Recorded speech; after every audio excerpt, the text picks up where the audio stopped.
buat ini ya. Sampurasun, para sadulur dimanapun Anda berada.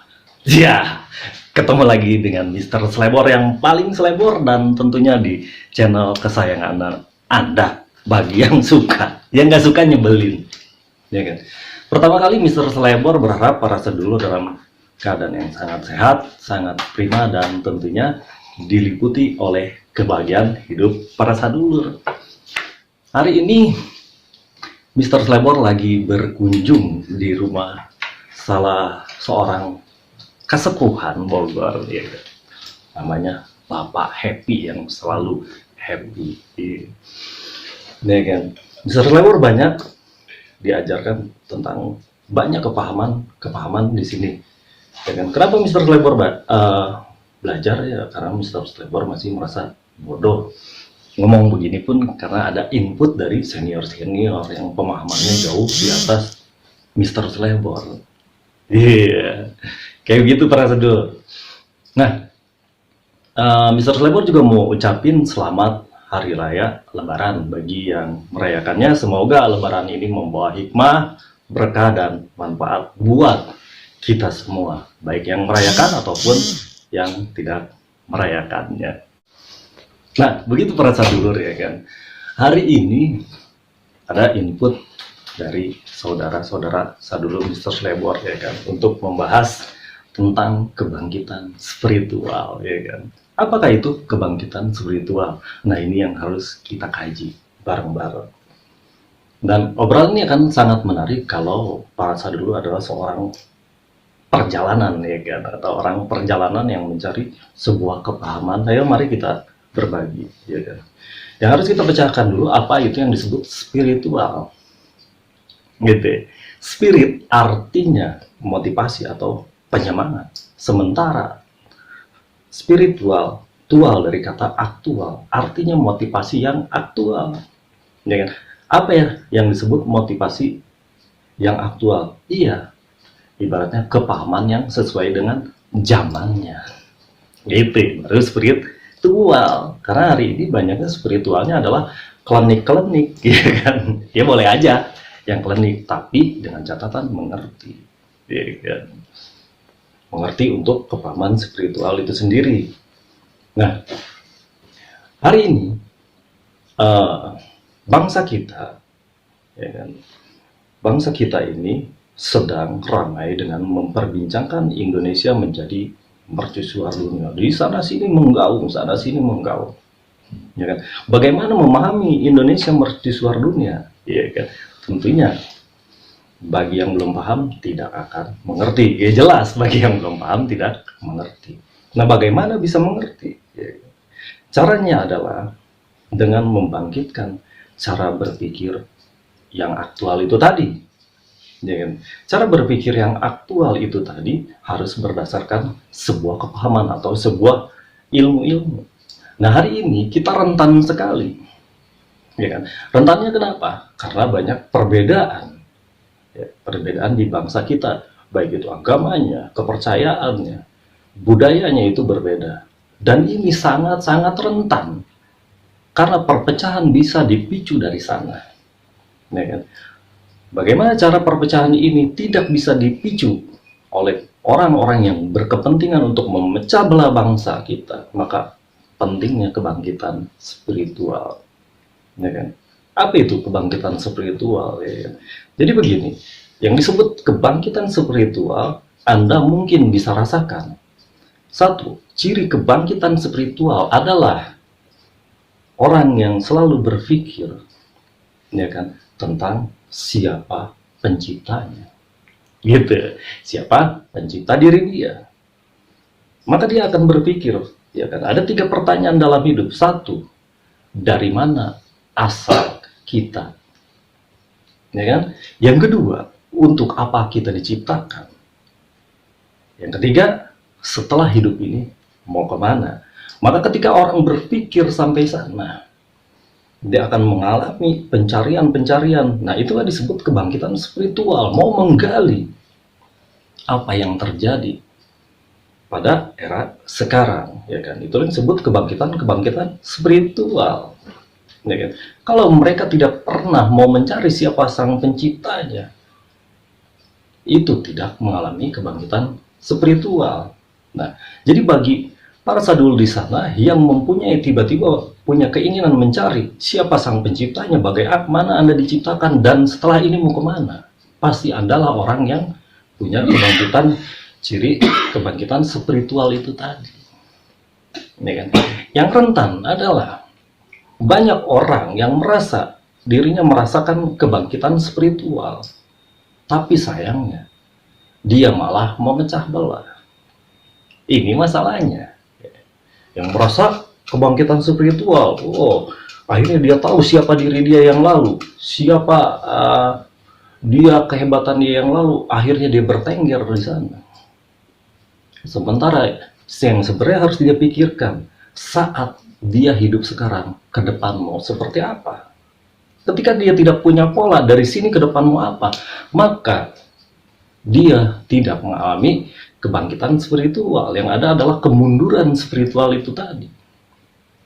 Itu ya para sadulur. Iya. Kenapa seperti itu? Iya, karena masih banyak ditutupi oleh keegoan, keegoisan, ya kan, kekukuhan, dan masih termakan oleh sebuah doktrin-doktrin yang salah. Ya, doktrin yang salah itu yang mana? Ya kan? Salah satu contohnya adalah doktrin yang memecah belah. Apapun itu bentuknya, yang memecah belah adalah sebuah doktrin pembodohan. Karena ajaran sang pencipta ini mempersatukan. Terus di kalangan orang spiritual juga akhirnya ribut tentang siapa Tuhannya. Gitu ya, siapa Tuhannya, atau siapa dia, dari mana dia berasal, ya kan? Nah, maka orang Arab menempatkan, ya kan, sesuatu yang berkuasa di alam semesta ini, ya kan, dia berikan gelar yang paling tertinggi dengan nama Allah. Orang Indonesia tidak pernah tahu namanya Allah itu siapa. Jadi Allah itu adalah sebutan gelar tertinggi dari bangsa Arab untuk menyebutkan siapa yang pemilik alam semesta ini. Nah, sementara Indonesia kenalnya hanya dengan Tuhan, gitu. Ya. Siapa Tuhan? Ya tanya sama orang Indonesia, ya kan. Mr. Slebor bisa jawab siapa Tuhan. Ya, ya Tuhan itu pemilik alam semesta ini. Ya. Tapi di sebelah sana ada yang bilang lagi, enggak, orang Sunda bilangnya Gusti. Saya tidak kenal Allah, saya tidak kenal Tuhan, saya misalkan taunya Gusti. Ya kan? Berarti tanyakan siapa Gusti? Pasti jawabnya adalah pemilik alam semesta ini. Nah gitu. Kemudian orang Barat bilang dengan nama God. Ya kan? Ya tanya aja orang Barat, siapa itu God? Pasti jawabannya sama, adalah pemilik alam semesta ini. Atau misalkan orang saudara kita di Papua bilangnya adalah tete manis, yang artinya juga sama, adalah yang punya alam semesta ini. Nah gitu. Nah, untuk satu urusan penamaan aja repot. Nggak manggil Allah kafir, nggak manggil Tuhan nggak bener, nggak manggil Gusti salah. Hei, bukan begitu. Sadar, siapapun namanya tidak penting. Yang terpenting adalah dia siapa. Kan gitu. Kalau menyebut namanya dengan nama Allah, artinya pemilik alam semesta, berarti dia adalah sang pencipta. Bangsa Indonesia memanggil dengan sebutan Tuhan, artinya apa? Pemilik alam semesta, berarti dialah pencipta. Gusti siapa? Pemilik alam semesta, dan dia pencipta. Oh sama, salaman gitu. Nggak usah pada ribut. Hari ini ribut mulu urusan sebuah penamaan. Ya, gitu. Barusan Mr. Slebor dengar dari obrolan dari Papa Happy. Ya, ada sebatang bambu. Ya, sebatang bambu kalau ditidurin, ya kan, itu dibilangnya apa? Bambu aja. Ya. Tapi ketika berdiri, beda, disebutnya udah tiang. Gitu dipakai ngerojok buah katanya, udah jadi gantar galah gitu. Nah, ketika ini bambu ditaruh di atas bambu lagi, namanya berbeda lagi, udah jadi palang, bikin rumah, ya kan? Ini bambu di tengahnya kasih bambu, itu namanya galar. Tahu orang Sunda galar, tahu? Itu dia. Padahal esensinya bambu-bambu juga, ya kan? Hari ini ribut terus, yang ribut tiang, yang ribut gantar, yang ribut palang, yang ribut segala macam. Padahal judulnya bambu. Hari ini bangsa kita ribut terus, nggak manggil Allah kafir, nggak manggil Tuhan nggak bener, nggak manggil Gusti salah, nggak manggil Teteh Manis salah, ya kan? Padahal intinya aja dia siapa? Dia adalah pencipta alam semesta. Kalau artinya sama, kenapa kita harus ribut? Karena untuk urusan penamaan ini, ya kan? Gara-gara cuman penyebutan nama yang kukuh, seolah-olah, misalkan bahwa pencipta itu adalah namanya Tuhan sendiri, berarti punya dia sendiri dong. Sementara pencipta ini yang menciptakan alam semesta. Ya kan, emang pencipta alam semesta punya bangsa Indonesia doang? Kan kagak. Punya alam semesta ini, punya sedunia ini. Atau orang yang gagah nyebut harus Allah, emang punya orang Arab pencipta itu? Kan tidak seperti itu. Ya kan? Jadi siapapun sebutannya, ketika dia adalah artinya sang pencipta alam semesta, itu benar semua. Jadi nggak usah pada ribut, salaman. Ya kan? Yang harus kalian tahu adalah bagaimana ajaran dari sang pencipta itu. Kenapa kita harus tahu ajaran dari sang pencipta itu yang sebenarnya? Agar, ya kan gitu, masuk surga. Kan seperti itu. Ya kan? Jadi stop tuh ribut urusan nama-nama. Ya kan? Ada teman Mr. Slebor, namanya Darus. Muhammad Darus Alfatoni, ya kan? Ada yang manggil Darus, ada yang manggil Tony, ada yang manggil Alfa, ada juga yang manggil Gedur, ada yang manggil Botai, ya kan? Terus masing-masing ribut. Oh, gua manggil Botai bener, oh gua manggil Darus bener, gua manggil Alfa bener, ya kan? Masing-masing itu ribut karena Botai, Gedur segala macam, itu kan nggak bener, orang barangnya satu. Maka sang pencipta ini begitu banyak nama dia. Ya kan? Begitu banyak kenamaan dia. Kenapa kita harus ribut kalau barangnya satu? Ya kan? Umpamanya seperti itu. Atau yang diomongin itu adalah satu. Dia adalah sang pencipta. Nah, untuk mengacu, kenapa kita harus mengerti ajaran dari sang pencipta kita supaya kita tahu apa yang namanya benar. Nah, benar ini mempunyai tingkatan. Ada 4 kriteria mewakili kata benar. 1. Tidak bisa dikatakan benar kalau tidak ada pembanding. Apa pembanding? Benar adalah salah. Jelas.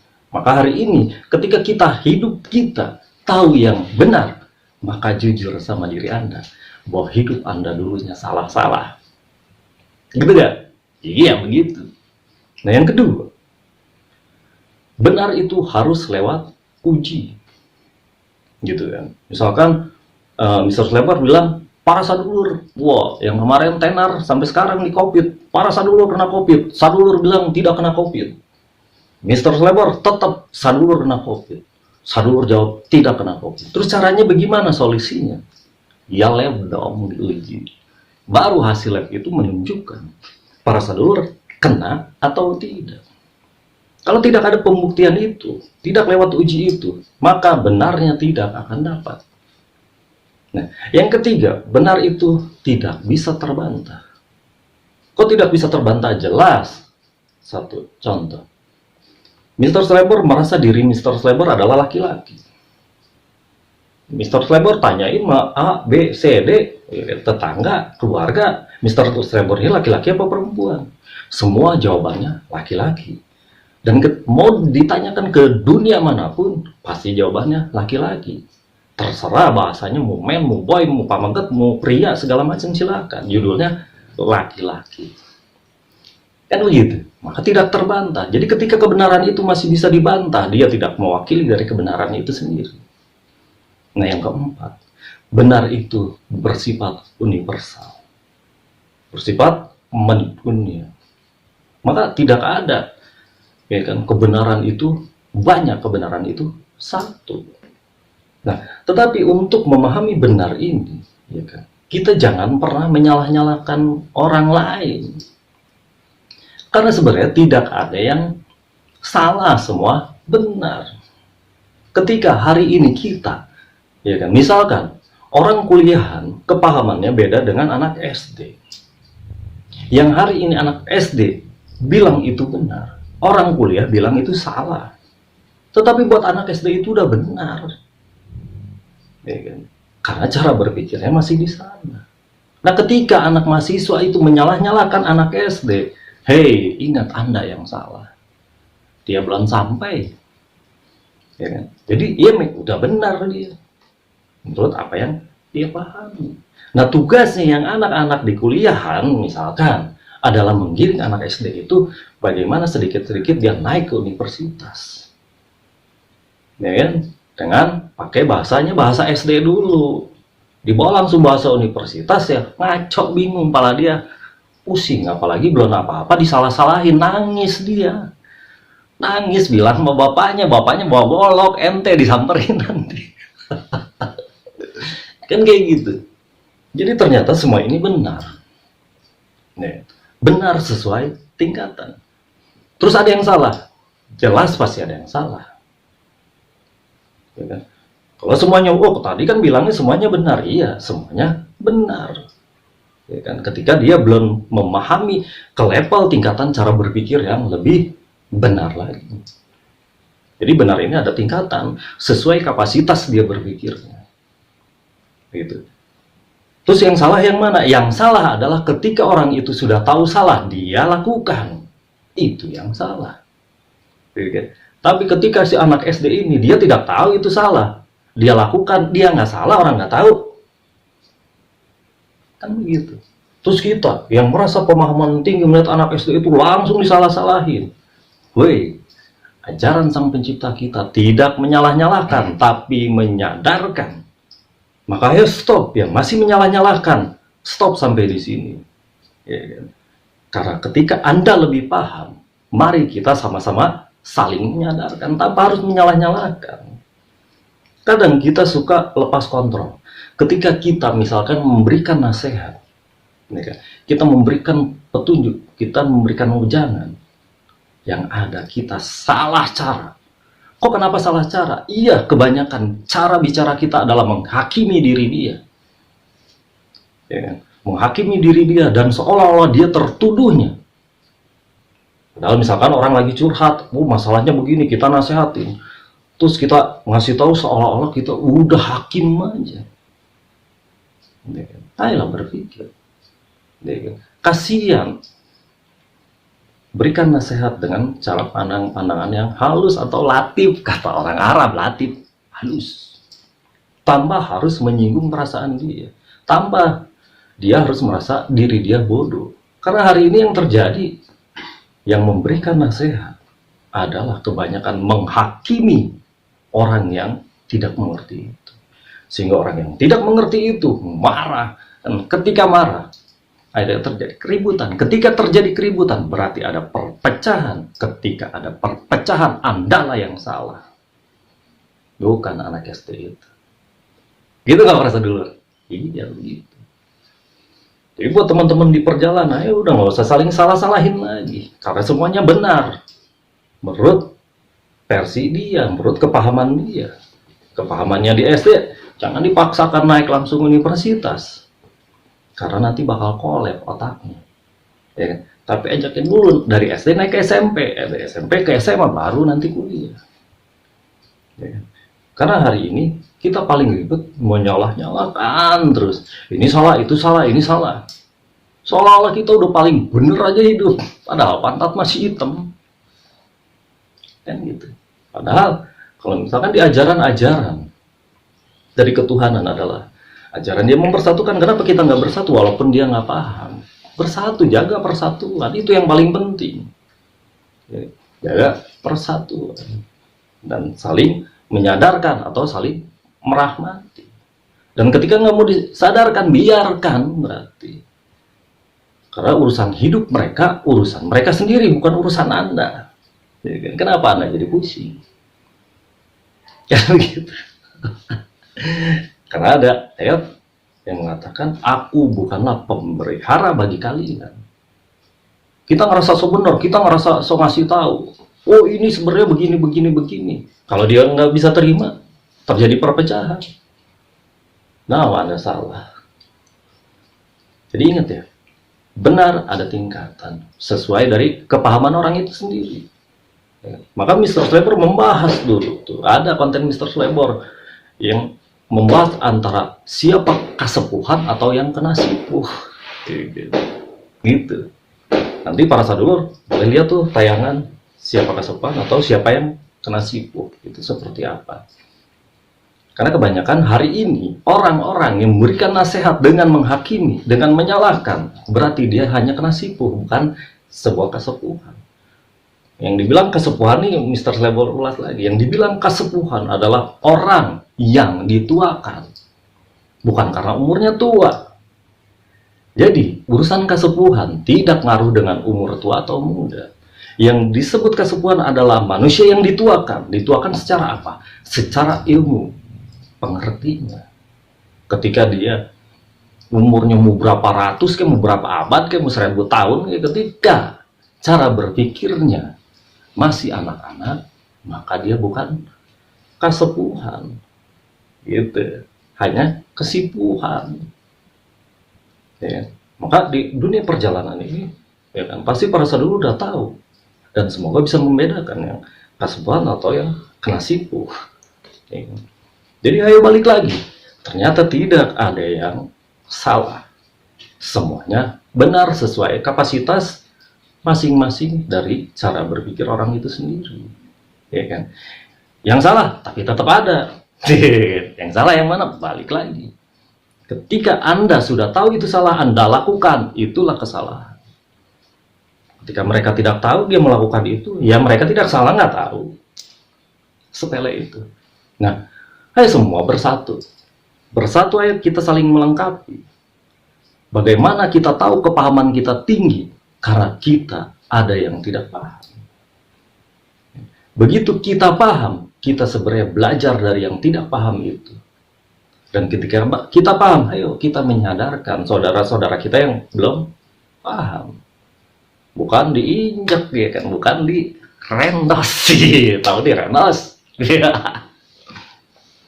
Nah, karena bangsa ini balik lagi sangat rentan dengan berbagai macam agama, kebudayaan, dan segala macamnya.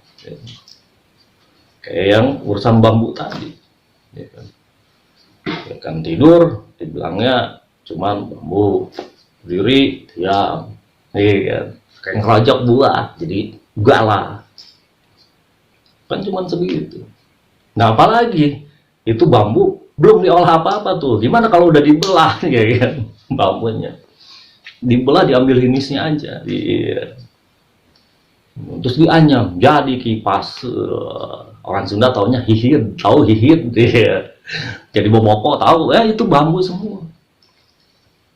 Iya. Jadi balik lagi, jangan berpecah hanya urusan sebuah penamaan. Iya.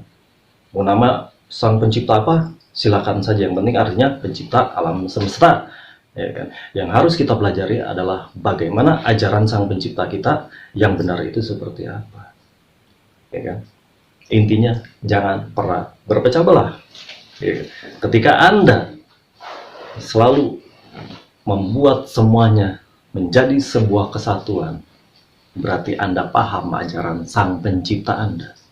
Tapi ketika Anda tidak paham bagaimana mempersatukan, mungkin Anda salah paham dengan ajaran Anda. Iya. Ajarannya yang mana? Ya terserah yang mana saja. Tapi ketika Anda mempelajari ajaran A, ujungnya memecah belah, berarti cepat stop, balik. Anda salah. Anda salah memahami, atau yang mengajarkan Andanya nggak benar atau nggak paham juga. Ya, maka langsung ketika ini perpecahan, ini ajaran jadi perpecahan, tinggalkan, nggak beres. Tapi kalau ajarannya mempersatukan, tidak memandang siapapun di muka bumi itu, mau agamanya apa, mau kebudayaannya apa, Mau partainya apa bodoh amat. Yang penting lihat aja deh. Yang paling simpel apa KTP-nya. Indonesia salaman bersatu. Ya kan? Gitu nggak Pak Sadulur? Iya gitu. Nah mungkin itu aja para sedulur ya kan. Sedikit Mr. Slebor Kupas, apa itu yang disebut kebangkitan spiritual adalah orang yang mau memahami ya kan tentang cara berpikir yang luas untuk mempersatukan sebetulnya. Itulah kebangkitan spiritual. Dan bila Anda yang mendengar ocehan ini mengalami hal seperti itu, berbahagialah diri Anda karena Anda sedang menjalani kebangkitan spiritual. Gitu nggak para sedulur? Iya. Nah, mungkin gitu aja lah, ya kan. Nah, terima kasih nih, ya kan, buat yang baru gabung di channel Mr. Slebor, ya kan. Semoga Anda terpahamkan. Dan semoga yang nonton juga nggak ada yang skip, karena takutnya informasinya tidak sampai. Dan ketika Anda misalkan senang dengan konten Mr. Slebor dan konten ini masuk akal dan untuk mempersatukan, ya kan, Anda boleh share kemana-mana. Dan Anda juga bisa berlangganan konten Mr. Slebor dengan cara subscribe, ya kan. Subscribe itu adalah berlangganan, sehingga ketika Mr. Slebor mengupload tayangan Mr. Slebor yang kemudian, maka langsung muncul di channel YouTube Anda. Gitu para sedulur. Ya, gitu deh. Baik, kalau gitu Mr. Slebor pamit mundur. Sampurasun.